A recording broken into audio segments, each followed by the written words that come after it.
Les prières que Dieu n'exauce pas. 1. La prière faite sans foi.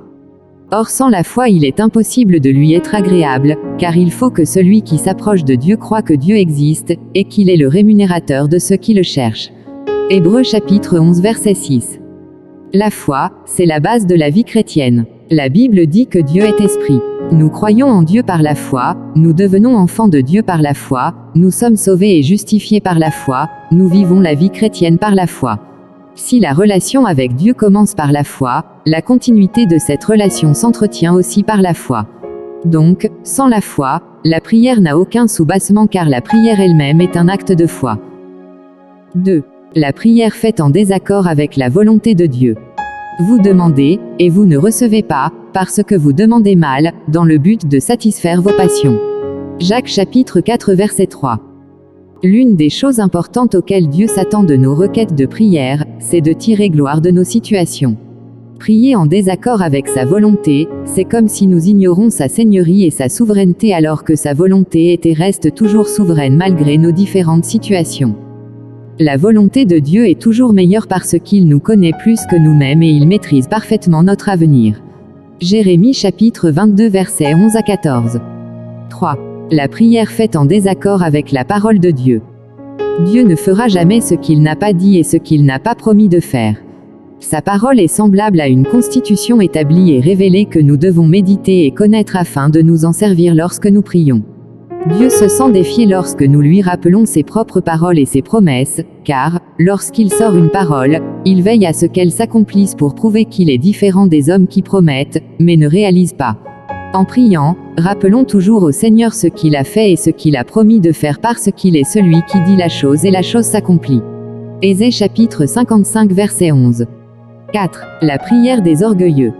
L'humilité précède la gloire, mais l'orgueil précède la chute. Dieu ne nous exauce pas en fonction de nos biens, de nos titres, de nos relations, mais il nous exauce par amour et par grâce. Devant lui, nous sommes tous des enfants quels que soient nos âges, nos titres, nos fonctions dans l'Église. Il convient donc de nous approcher de lui avec humilité et non pas avec arrogance, car rien ne peut l'intimider, l'influencer ou le corrompre. Nos prières ne sont pas parfois exaucées par Dieu parce qu'au lieu de lui présenter nos cœurs et nos vies, nous lui présentons nos œuvres et nos besoins. Et au lieu de nous repentir lorsque nous péchons, nous nous justifions et nous nous trouvons des excuses pour échapper à sa correction. Soyons comme David qui malgré ayant versé le sang, Dieu l'appela l'homme selon son cœur à cause de son humilité. 5. La prière des pécheurs. Non, la main de l'Éternel n'est pas trop courte pour sauver, ni son oreille trop dure pour entendre. Mais ce sont vos crimes qui mettent une séparation entre vous et votre Dieu, ce sont vos péchés qui vous cachent sa face et l'empêchent de vous écouter.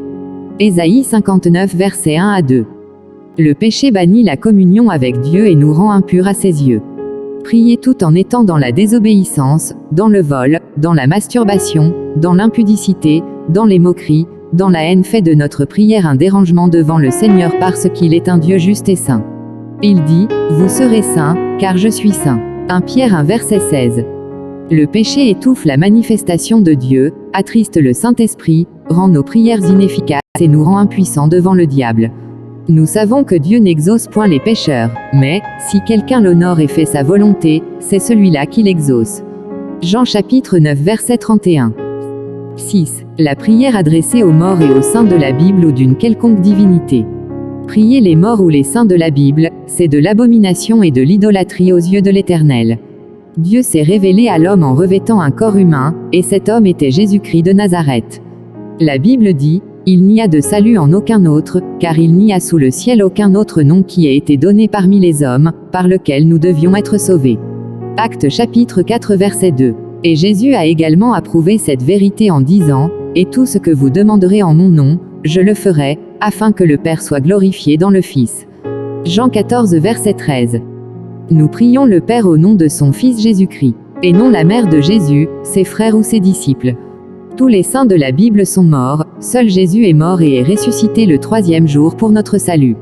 C'est pourquoi aussi Dieu l'a souverainement élevé, et lui a donné le nom qui est au-dessus de tout nom. Philippiens chapitre 2 verset 9. Veillons à ne pas faillir face à ces principes élémentaires de la prière qui nous empêchent quelquefois d'être exaucés par Dieu et d'obtenir auprès de lui ce que nous cherchons.